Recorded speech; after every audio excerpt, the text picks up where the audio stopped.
Hello everyone, if you're trying to play Valorant and you keep getting this problem, something unusual has happened while trying to access a file needed for the update, then you have come to the right place because in this video I'm going to show you how easy it is to fix this annoying problem on Valorant easily. So first off, you're going to close out the Riot client. So just come here, close out Riot client and then open up your task manager and then look for any processes related to Riot client, Valorant or VGC on here. If you can't see anything, that means you have successfully eliminated Riot client. Now what you're going to do is you're going to open up your start menu. You're going to write here services.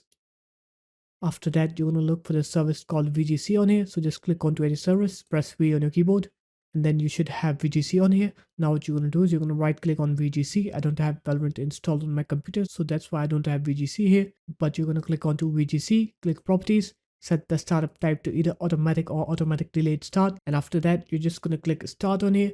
If the process is already running, then you're going to click stop and then wait for 15 to 20 seconds. And after that, you're going to click start and then you're going to click apply. Okay.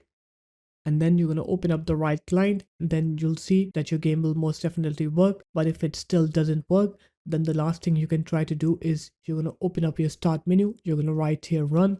And then you're going to write here reg edit. Click yes. And now you're going to go into HKey local machine. After that, you're going to go into software.